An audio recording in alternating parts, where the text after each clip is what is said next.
Competition classes के YouTube channel पर और मैं आपका अपना मोहम्मद आशिम मलिक एक बार फिर स्वागत करता हूं आपके अपने यूट्यूब चैनल दक्ष कंपटीशन क्लासेस पर। उम्मीद करता हूं अच्छे होंगे, ज़बरदस्त होंगे, जिंदाबाद होंगे और आपकी मैडम भी अच्छी होंगे। तो आज हम स्पीड टेस्ट नंबर 14 करने वाले हैं और जो आपके लिए बहुत ही महत्वपूर्ण रहने वाला है बच्चों। तो उम्मीद करता हूं कि आज के 40-45 प्रश्न हम आज 20 मिनट में पढ़ने वाले हैं और इतनी जल्दी से हम इसे फास्ट तरीके से हम रिवीजन करेंगे। आज की क्लास हमारी बहुत ही महत्वपूर्ण होने वाली है। जितने भी स्टूडेंट अभी हमारी क्लास से नहीं जुड़े हैं सभी को बुला लीजिए और स्टूडेंट और कह दीजिए कि क्लास शुरू हो चुकी है। और बच्चों जितनी भी मैं क्लास आपको प्रोवाइड कराता हूँ इस क्लास को ज़्यादा ज़्यादा शेयर किया करें और अगर आप मेरे चैनल पर न्यू हैं तो मेरे चैनल को जरूर सब्सक्राइब कर ले, बेल आइकन प्रेस कर ले, वीडियो को लाइक करना ना भूलें।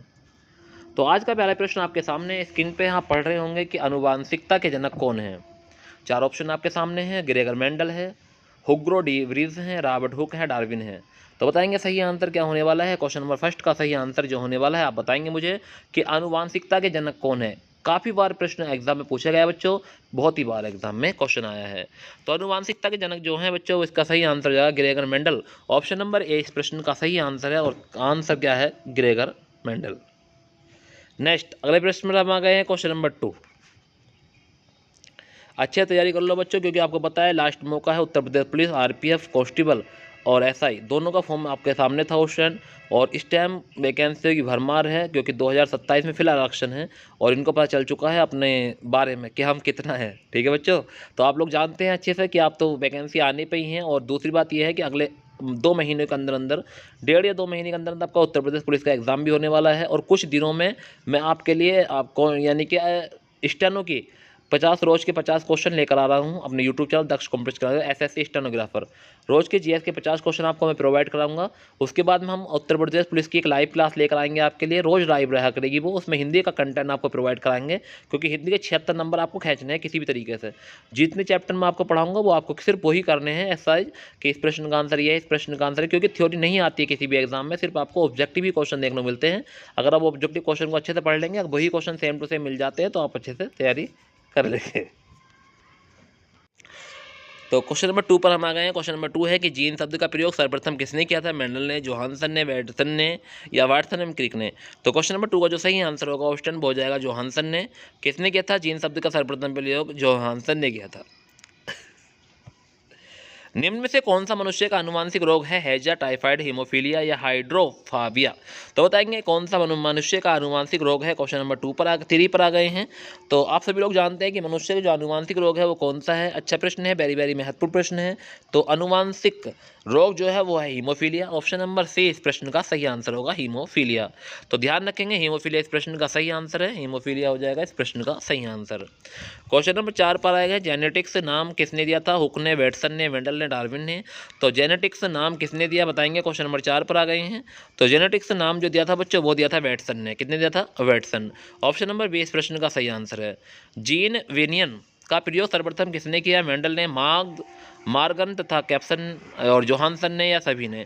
तो बताएंगे जीन विनियन शब्द का प्रयोग सर्वप्रथम किसने किया था। तो क्वेश्चन नंबर 5 पर आ गए हैं।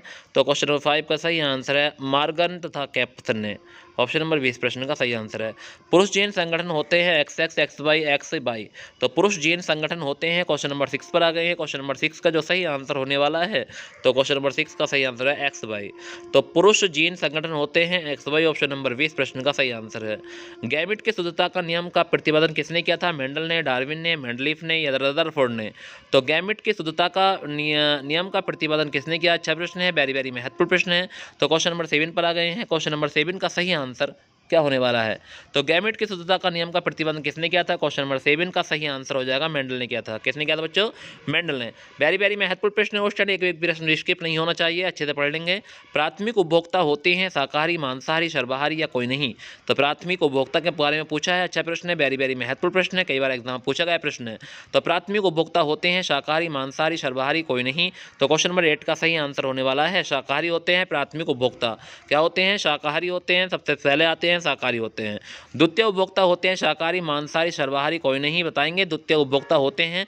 पिरामिड के बारे में आपने पढ़ा होगा, उसके बारे में चर्चा हो रही है उस टाइम की द्वितीय उपभोक्ता कैसे होते हैं। चार ऑप्शन आपके सामने है, शाकाहारी है, मांसाहारी है, सर्वाहारी है या कोई नहीं। तो क्वेश्चन नंबर 9 का जो सही आंसर होगा वो जगह मांसाहारी होते हैं, द्वितीय उपभोक्ता मांसाहारी होते हैं। ऑप्शन नंबर 20 प्रश्न का सही आंसर है। सहजीविता का उदाहरण है लाइकेन, कवक, अधिपादक या सभी। तो सहजीविता का उदाहरण है लाइकेन है, कवक है, अधिपादक है, पादप है या सभी हैं। तो क्वेश्चन नंबर 10 का सही आंसर होने वाला है ऑप्शन नंबर ए लाइकेन। तो सहजीविता का जो उदाहरण है वो क्या है, लाइकेन है। ऑप्शन नंबर ए इस प्रश्न का सही आंसर होगा लाइकेन। नेक्स्ट है क्वेश्चन नंबर 11 पर आ गए हैं। इकोलॉजी शब्द का सर्वप्रथम प्रयोग किसने किया था? हेकेल ने किया, रेटर ने किया, टेंसले ने किया, मेंडल ने किया। तो क्वेश्चन नंबर 11 पर आ गए हैं कि इकोलॉजी शब्द का सर्वप्रथम प्रयोग किसने किया। तो क्वेश्चन नंबर 11 का जो सही आंसर होगा ऑप्शन नंबर बी होगा, रिएटर ने किया था। किसने किया था? रिएटर ने। ऑप्शन नंबर 20 प्रश्न का सही आंसर है। वातावरण तथा एवं जीवों के संबंध के अध्ययन को कहते हैं पारिस्थितिकी, जीवाश्मी, कोशिका, अनुवांशिकी। तो वातावरण एवं जीवों के संबंध के अध्ययन को क्या कहते हैं? क्वेश्चन नंबर 12 पर आ गए हैं। तो वातावरण एवं जीवों के संबंध के अध्ययन को क्या कहते हैं? पारिस्थितिकी बोलते हैं। ऑप्शन नंबर ए इस प्रश्न का सही आंसर है। जीन बने होते हैं डीएनए के, आरएनए के, प्रोटोनों के या कोई नहीं। तो जीन बने होते हैं, क्वेश्चन नंबर 13 का सही आंसर बताएंगे। तो जीन बने होते हैं, सही आंसर बताएं। डीएनए के बने होते हैं, आरएनए के, प्रोटीनों के या कोई नहीं। तो जीन बने होते हैं, क्वेश्चन नंबर 13 पर आ गए हैं। तो डीएनए के बने होते हैं जीन, किसके बने होते हैं बच्चों? डीएनए। तो ध्यान रखेंगे जीन बने होते हैं डीएनए के। तो ऑप्शन नंबर ए इस प्रश्न का सही आंसर है। लाइकेन सहजीव पाए जाते हैं शैवाल और यूरोफाइटा में, अधिपादप और अंत्यपादप में, शैवाल एवं कवक में, मांस एक और कवक में। तो लाइकेन सहजीवी पाए जाते हैं। तो क्वेश्चन नंबर 14 पर आ गए हैं। क्वेश्चन नंबर 14 का जो सही आंसर है वो हो जाएगा ऑप्शन नंबर सी, शैवाल और कवक में। ऑप्शन नंबर सी इस प्रश्न का सही आंसर है। सारगासो समुद्र का नाम पड़ा था कवकों के कारण, आवृत्ति वीजियो के कारण, शैवालों के कारण, रायोफाइटा के कारण। तो सारगासो समुद्र का नाम पड़ा है। तो ऑप्शन नंबर 15 का सही आंसर मुझे बताएंगे क्या हो जाएगा। क्वेश्चन नंबर 15 सारगासो समुद्र का नाम पड़ा है। तो इस प्रश्न का सही आंसर क्या होने वाला है? तो क्वेश्चन नंबर 15 का सही आंसर है शैवालों के कारण। ऑप्शन नंबर सी इस प्रश्न का सही आंसर है। ऊर्जा का पिरामिड होता है हमेशा सीधा, हमेशा उल्टा, दोनों, कोई नहीं। तो बताएंगे तो ऊर्जा का पिरामिड होता है, कैसा होता है? क्वेश्चन नंबर 16 पर आ गए हैं। क्वेश्चन नंबर 16 का सही आंसर बताएं। तो ऊर्जा का जो पिरामिड होता है वो हमेशा सीधा होता है। ऑप्शन नंबर ए इस प्रश्न का सही आंसर है, हमेशा सीधा। निम्न में से कौन सा अजैविक कारक है? निम्न में से कौन सा अजैविक कारक है? जल है, कार्बोहाइड्रेट है, ताप है, सभी हैं। तो निम्न में से कौन सा अजैविक कारक है ये पूछा है। अच्छा प्रश्न है, वेरी वेरी महत्वपूर्ण प्रश्न है। क्वेश्चन नंबर 17 का सही आंसर क्या होने वाला है? तो क्वेश्चन नंबर 17 का जो सही आंसर हो जाएगा ऑप्शन, तो आप क्या हो जाएगा? ऑप्शन नंबर डी हो जाएगा कि अजैविक कारक हैं, जल भी है, कार्बोहाइड्रेट है, ताप, सभी हैं। ऑप्शन नंबर 17 का डी ऑप्शन सही होगा कि सभी। तो ध्यान रखना बच्चों, अजैविक कारक कहलाते हैं जल, कार्बोहाइड्रेट, ताप, सभी। ऑप्शन नंबर डी इस प्रश्न का सही आंसर है। मनुष्य में किस प्रकार के गुणसूत्रों से लिंग निर्धारण होता है? X Y, X X, X Y. तो बताएंगे मनुष्य में किस प्रकार के गुणसूत्रों से लिंग निर्धारण होता है। तो क्वेश्चन नंबर 18 पर आ गए हैं। क्वेश्चन नंबर 18 का सही आंसर क्या होने वाला है? तो क्वेश्चन नंबर 18 का जो सही आंसर हो जाएगा वो हो जाएगा option number A, X Y. तो ध्यान रखेंगे कि मनुष्य में किस प्रकार के गुणसूत्रों से लिंग निर्धारण होता है, वो एक्स वाई से होता है। ध्यान रखेंगे, अच्छा प्रश्न है। सबसे बड़ा गुणसूत्र कौन सा है? कवक है, शैवाल है, टीलियम है, कोई नहीं। तो सबसे बड़ा गुणसूत्र का नाम बताना है। क्वेश्चन 19 पर आ गए हैं कि सबसे बड़ा गुणसूत्र कौन सा है? तो सबसे बड़ा गुणसूत्र का नाम है टीलियम। क्या नाम है बच्चों? ट्रिलियम नाम है। ऑप्शन नंबर सी।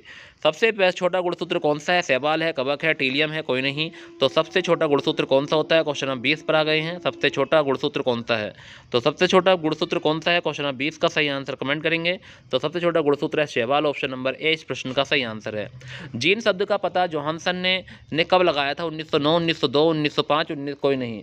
तो बताएंगे जीन शब्द का पता जोहानसन ने कब लगाया? क्वेश्चन नंबर 21 पर आ गए हैं। तो क्वेश्चन नंबर 21 का जो सही आंसर हो जाएगा तो 1909 में लगाया था जीन शब्द का पता जोहानसन ने कब लगाया। तो एक बात और ध्यान रखना कि जीन शब्द का जो पता लगाया था वो जोहानसन ने लगाया था और कब लगाया था? 1909 में लगाया था।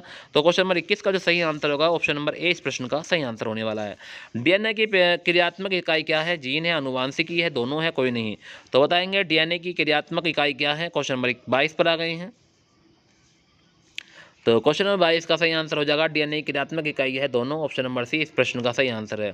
गुणसूत्रों में पाए जाने वाले अनुवांशिक पदार्थों को क्या कहते हैं? प्लाज्मा जीन, मार्कन, व्रेजेज, जीनोम। तो बताएंगे गुणसूत्रों में पाए जाने वाले अनुवांशिकी पदार्थों को क्या कहते हैं? क्वेश्चन नंबर 23 पर हम आ गए हैं। तो क्वेश्चन नंबर 23 का सही आंसर क्या हो जाएगा? जीनोम बोलते हैं ना, जीनोम। क्या बोलते हैं? जीनोम।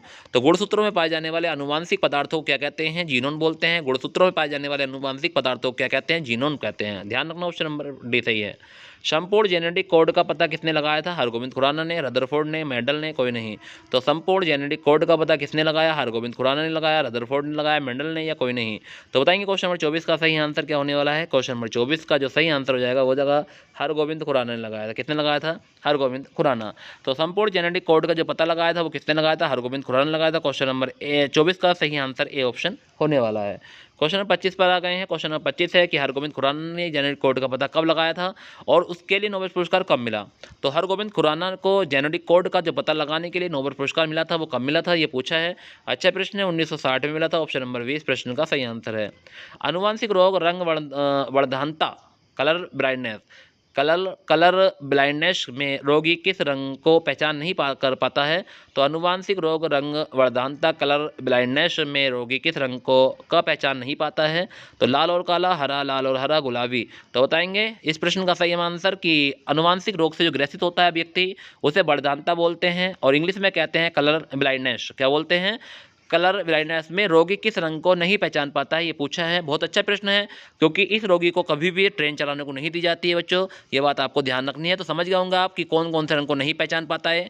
तो जिसमें यानी कलर ब्लाइंडनेस होता है, बहुत अच्छे से आप कभी ग्रुप डी का एग्जाम देने जाओगे, कभी आपका वो होगा क्या कहते हैं मेडिकल, तो मेडिकल में ये बात ध्यान रखना बच्चों कि हमेशा उसमें आंखें ऐसे चेक होती हैं, ऐसे चेक होती है, ऐसे बहुत बारीकी के साथ। अगर थोड़ा सा भी कलर ब्लाइंडनेस है आपके अंदर तो आपको बिल्कुल पता वहाँ से रफा दफा कर दिया जाएगा। क्वेश्चन नंबर 26 पर हम आ गए हैं और क्वेश्चन नंबर 26 का जो सही आंसर है ऑप्शन नंबर वी हो जाएगा। और ऑप्शन नंबर वी आप जानते हैं कि अगर आप हरे रंग को नहीं पहचान पाते हैं, कौन से रंग को? हरे रंग को, तो आपको वहाँ से निकाल दिया जाएगा। ठीक है, पहचान नहीं कर पाता, हरे रंग की पहचान नहीं कर पाता है कलर जिसके अंदर ब्लाइंडनेस होता है, ध्यान रखना क्वेश्चन। ठीक है, लाइकेन सूचक होते हैं वायु प्रदूषण का, जल प्रदूषण का, मृदा प्रदूषण का या विकिरण प्रदूषण का। तो लाइकेन प्रदूषण होते हैं। क्वेश्चन नंबर 27 पर आ गए हैं। क्वेश्चन नंबर 27 का जो सही आंसर है जल प्रदूषण का होते हैं लाइकेन। किसका होते हैं? जल प्रदूषण का। ऑप्शन नंबर 20 सही है। जीवों के प्राकृतिक चयन का सिद्धांत को प्रतिपादित किसने किया था? तो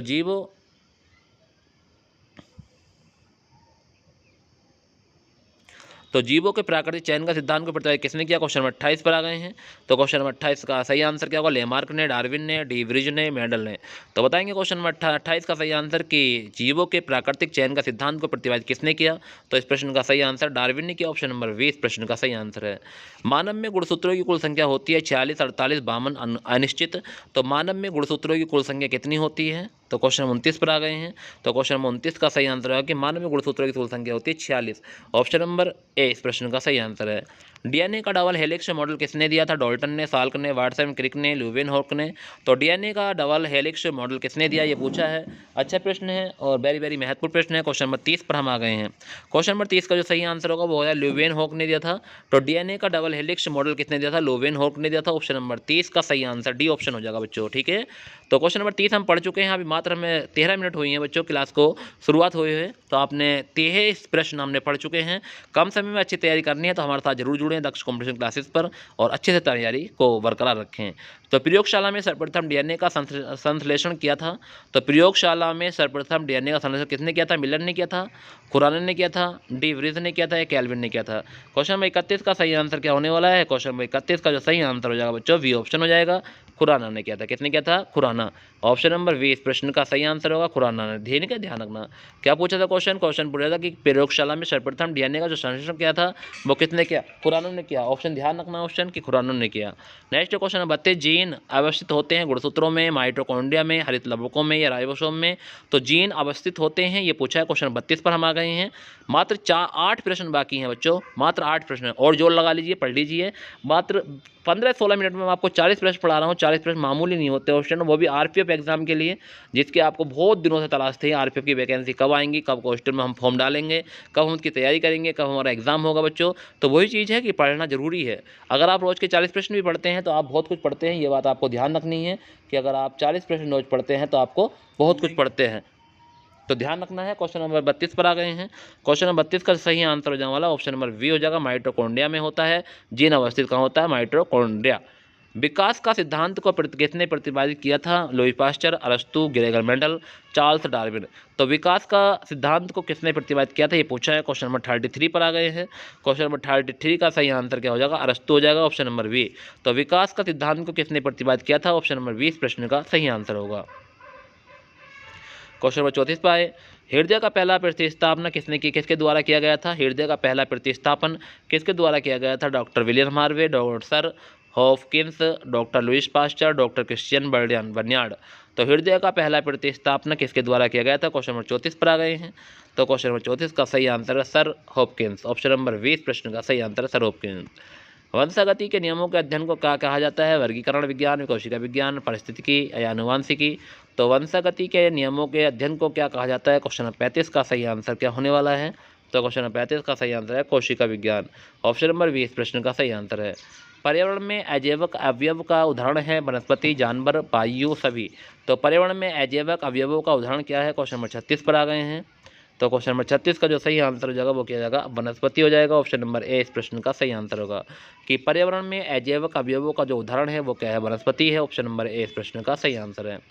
उत्परिवर्तन का सिद्धांत दिया था तो माल्थस ने दिया था, लेमार्क ने, या हक्सले ने, या डी ब्रिज ने। तो बताएंगे उत्परिवर्तन का सिद्धांत किसने दिया था?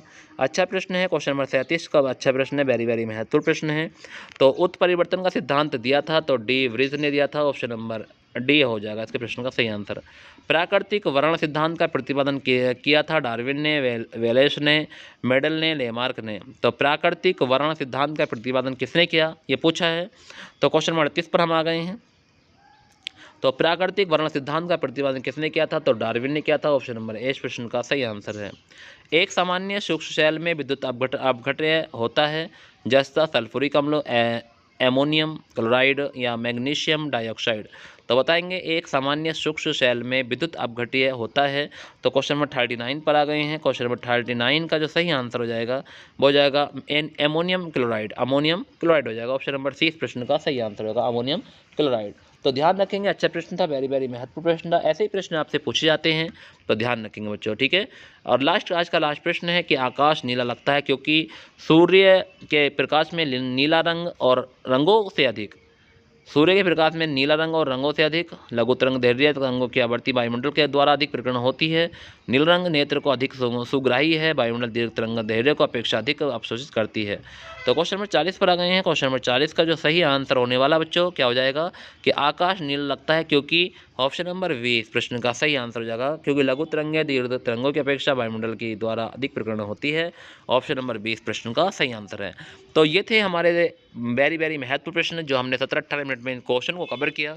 40 प्रश्न है, वेरी वेरी महत्वपूर्ण प्रश्न है और स्टूडेंट आप लोग जरूर पढ़ा करें क्योंकि आपका एग्जाम है, आप जरूर पढ़ोगे तो आपको सफलता जरूर मिलेगी, निश्चित रूप से सफलता आपको मिलने वाली है। तो बच्चों मैं उम्मीद करता हूँ कि आज से आज की क्लास आप अटेंड करेंगे और अच्छे से तैयारी को शुरुआत करेंगे। तो इसी के साथ आज की क्लास का यहीं संबंध करते हैं। सभी लोग अच्छे से रहेंगे, अपने ख्याल रखेंगे और खाने पीने पर ध्यान देंगे, ठीक है बच्चों। तो आज की क्लास यहीं पर समाप्त करते हैं। Thank you very much, good bye.